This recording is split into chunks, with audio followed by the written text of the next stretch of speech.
নমস্কার, আরও একটা ভিডিওতে তোমাদেরকে অনেক অনেক স্বাগত। তো দেখো এখানে মাছ নিয়ে নিয়েছি। এটা হচ্ছে সিলভার কাপ মাছ, আর এখানে মাছও আছে, মাছের ডিমও আছে, আর মাছের মাথা আছে। এবার যা যা উপকরণ লাগবে সেগুলো আমি রেডি করে নিচ্ছি। তো আমার এতগুলো মাছ লাগবে না, তার জন্য আমি অর্ধেকটাতে নুন হলুদ মাখাবো। আর এদিকে টমেটো, পেঁয়াজ, ধনেপাতা, আলু কেটে নিয়েছি, আর মশলাটাও রেডি করে নিয়েছি। খুব ভালো করে আমি লবণ হলুদটা মাখিয়ে নিচ্ছি।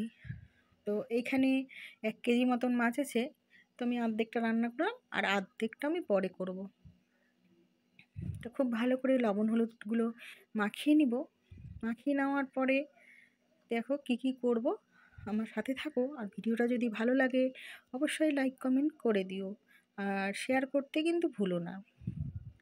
এই পাশে আমি কড়াইটাও বসিয়ে দিয়েছি, আর কড়াইটা আমার গরম হয়ে গেছে। এবার আমি পরিমাপ মতন একবারে সর্ষের তেলটা দিব, আর এখানে মাছগুলোও আমি দিয়ে নিয়েছি। অল্প অল্প করে মাছ ভেজে নেব। এমন করে তেলটা দিতে হবে যেন মাছটাও ভাজা হয়, আর মাছের যা যা করব রেসিপিটা, সেটাও যেন আমার এই তেলের মধ্যেই হয়ে যায়। তো আমি সেভাবে মাছ দিয়ে তেল দিয়েছি। তোমরা চাইলে কম তেল দিয়েও করতে পারো, কোনো সমস্যা নেই। একবার মাছ ভেজে উঠিয়ে রেখে আমি আরও একবার মাছ ছেড়ে দিলাম। আমি 2বার এখানে মাছ ভেজেছি, আর ডিমটা আমি পরে ভাজবো। তার কারণ হচ্ছে ডিমটা তো ফোটে, আর মানি বসে বসে ক্যামেরা করে, ওর গায়ে পড়বে। তার জন্য আমি দুইবারে 3বারে ভেজে নিব। তো এখানে আমার মাছ ভাজাগুলো হয়ে গেছে। এবার আমি ডিমটাকেও ছেড়ে দিলাম। তো এখানে 4 পিস ডিম হয়েছে, দেখতেই পাচ্ছ। এবার ওই তেলের মধ্যেই আমি আলুগুলো ভেজে নেব। আমরা একটু আলু পছন্দ করি, আর কেউ যদি ঝটপট এক তরকারি ভাত করো তাহলে এইভাবে এই রেসিপিটা করে নিতে পারো। মধ্যবিত্তরাও কিন্তু এইভাবেই এক পদ দিয়ে কোনো দিন চালিয়ে নিতে পারে। মধ্যবিত্ত আমিও চালিয়ে নিই, আমিও যে খুব একবারে এই হাই ফাই তা না, আমি আমার কথাই বলছি। এখানে আমি আলু ভাজা হয়ে গেছে, আলুগুলো তুলে নিচ্ছি। এবার আমি দিয়ে দিলাম 5 ফোড়ন আর করে রাখা মশলা। এখানে ছিল আদা, পেঁয়াজ বাটা, পেঁয়াজ বাটিনি, আমি গ্রেট করে নিয়েছি, জিরে, শুকনো লঙ্কা আর আদা বাটা, আর টমেটো দিয়েছি, আদা আর পরিমাপ মতন নুন দিয়ে নিয়েছি। খুব ভালো করে মশলাটাকে কষিয়ে নিব।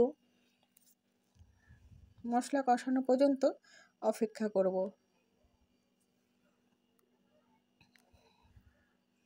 তো বুঝতে পারছো মশলা থেকে তেলও অনেকটা ছেড়ে গেছে।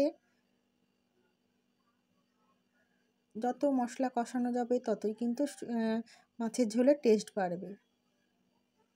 এবার আমি আমার মশলাটা প্রায় কষে গেছে, আর ভেজে রাখা আলুগুলো দিয়ে দিব।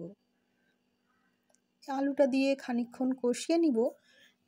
তারপরে আমি পরিমাপ মতন জল দিয়ে দিব। আমার যতটা লাগবে ঝোল ততটাই দিব, তোমাদের পরিমাপ মতন দেবে। এখানে খুব ভালো করে আমার তেলটা ছেড়ে এসেছে। এইবার কিন্তু আমি জলটা দিয়ে দিলাম। এখানে দেখো খুব বেশি কিন্তু আমি ঝোল করিনি, অল্প একটু ঝোল করেছি।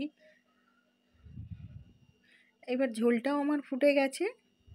মাছগুলো আমি এক এক করে সাজিয়ে দিচ্ছি।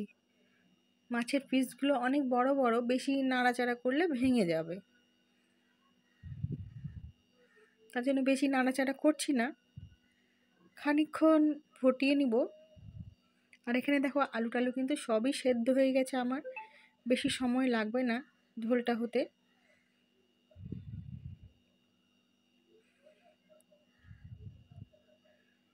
তো দেখো পুরোপুরিভাবে কিন্তু আমার রেসিপি তৈরি হয়ে গেছে। এবার আমি নামানোর একটু আগে ধনেপাতাটা দিয়ে দেবো। এখন চৈত্র মাসের সময়ও কিন্তু এত সুন্দর ধনেপাতা পাওয়া যাচ্ছে বাজারে, দেখে খুব ভালো লাগছে। তো ভাবলাম ধনিয়ার রেসিপিটা বানিয়ে নিই, মাছের ঝোলটা। আমার মাছের ঝোলটা একদম কমপ্লিট হয়ে গেছে, ঢেলে নিয়েছি। দেখো দেখতে কত সুন্দর লাগছে, খুব সুন্দর লাগছে। তো ভিডিওটা ভালো লাগলে অবশ্যই লাইক কমেন্ট শেয়ার করো, সাবস্ক্রাইব করতে ভুলবে না। তোমরা সবাই ভালো থাকবে, সুস্থ থাকবে, দেখা হবে পরের একটা ভিডিওতে।